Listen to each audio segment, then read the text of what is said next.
ካሊድ ክብሮም ወላሂ ነው የምላችሁ በጌታ ይሁንብኝ እስላምን እያፈረሰ ነው። ሚዲያ ላይ ቁጭ ብሎ ከዑለማዎች ታህዚር ያደርጋል። ከሚላቸው ንግግሮች ማዕከል መስጂድ ውስጥ የሚያስተምሩ ሼኾች የሆነ አካል አስተሳሰብ ነው የሚያስተምሩት፣ ምክንያቱም ደሞዝ ስለሚከፈላቸው ይላል። ሱብሃንአላህ። ወይም ደግሞ ከዓሊሞች ማዕከል እኮ አላለም። መስጂድ ላይ የሚያስተምሩ ዓሊሞች ትክክለኛ እስላም አይደለም የሚያስተምሩት ይላል። ምንድነው የሚያስተምሩት? ደሞዝ የሚከፍላቸውን አካል ስሜት ነው የሚያንጸባርቁት ይላል። ሱብሃነከ ረቢ። አላህ ቃሉ ላይ ምን አለ? ኢነማ የኽሸ አላህ ሚን ዒባዲሂ አልዑለማ። ኢነማ የኽሸ አላህ ሚን ዒባዲሂ አልዑለማ። አላህን የሚፈራው የመስጊድ ኮሚቴ አይደለም። አላህን የሚፈራው ማን ነው እያለ ነው አላህ? አልዑለማ አለ። ዑለማዎች ናቸው አላህን የሚፈሩት። ሐራምና ሐላል ለይቶ የሚያውቀው ዓሊም ነው። ወለድና አብጠርጥሮ የሚነግርህ ዓሊም ነው።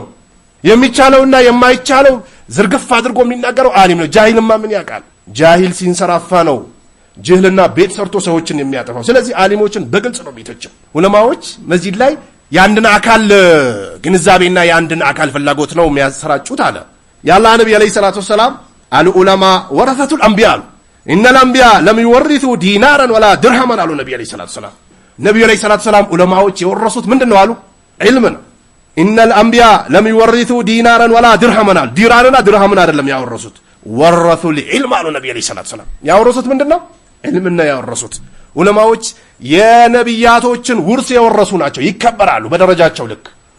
ይሄንን ሊያብጠለጥል ሚዲያ ላይ ገብቶ እንደፈለገ ይፈነጫል። በዓሊም ላይ እንደፈለጉ ማውራት አይቻልም። የዓሊምን ደረጃ የዓሊምን ቀድር ማሳነስ አይቻልም። የዓሊምን እቀርና የኡስታዝን ደረጃ እንኳን ዝቅ ማድረግ አይቻልም። የተሸከሙት የአላህን ቃል ነዋ፣ የነቢዩን ቃል ነዋ።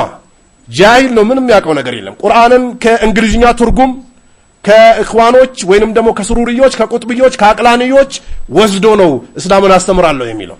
እስላምን አይደለም ኩፍርን ነው እያስተማረ ያለው። ትውልድን ከቁርአን የሚቆርጥ ትምህርት ነው እያስተማሩ ያሉት ይላል። ተውሂድን ማስተማራቸው ሱናን ማስተማራቸው ወይ ቢድዓና ሙብተዲን ግልጽ በማድረጋቸው እያስተማሩ ያሉት ትውልዱን ከቁርአን የመቁረጥ ይላል። ቁርአንዮችን ታውቁ ነበር ድሮ አንዋር?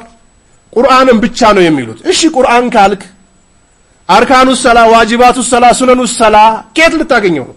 መግሪብ 3 ኢሻ 4 ዙሁር 4 ፈጅር 2 ከየት ልታገኘው ነው? ዑለማዎችን አሳንሰ አፈር ድሜ የምታስበላው ኡዱ አደራረግን ከየት ልታመጣው ነው? በዑለማዎች እንድትዘናጋ ዑለማዎች የሚያስተምሩትን ትምህርት እንዳታነሳ ነው የሚያደርግ። ስለዚህ እነዚህን ዑለማዎች ስለ ተውሂድ ስለ ሱና የሚያስተምሩ ዑለማዎችን ሙሉ ነው ረድ ሲያደርግ የነበረው። ሲቀሩ እንኳን አላለም፣ የተወሰኑት እንኳን ሲቀሩ አላለም። ሙሉ በሙሉ መስጂድ ላይ የሚያስተምሩ ዓሊሞች የሚከፍላቸውን ስሜት ነው የሚያራምዱት ብሎ ዘክቶ ሄደ። ሱብሃንክ። እንዲህ አይነት ከጥፍራቸው እስከ ራሳቸው ድረስ ጅህልና ቤት ሰርቶባቸው ከሚናገሩት ሰዎች ንግግር አንጻር ከሚመጣ ሙሲባ አላህ ይጠብቃል። ሐጅ ስትሄድ እጅህን ይዞ ሐጅ አደራረግ የሚያስተምሩ ዑለማዎች ናቸው። ጃሂልማ ምን ያውቃል? በግምት ነው የሚሰራው። ጃሂል ከመስጊድ ቢወጣ ወይ ደግሞ ከጃሂል 1 ዓመት ቢቆይ የያዘውን ዲኑን ላይ ይረሳዋል። ዓሊም ግን ይበይናል። እነ ኢብኑ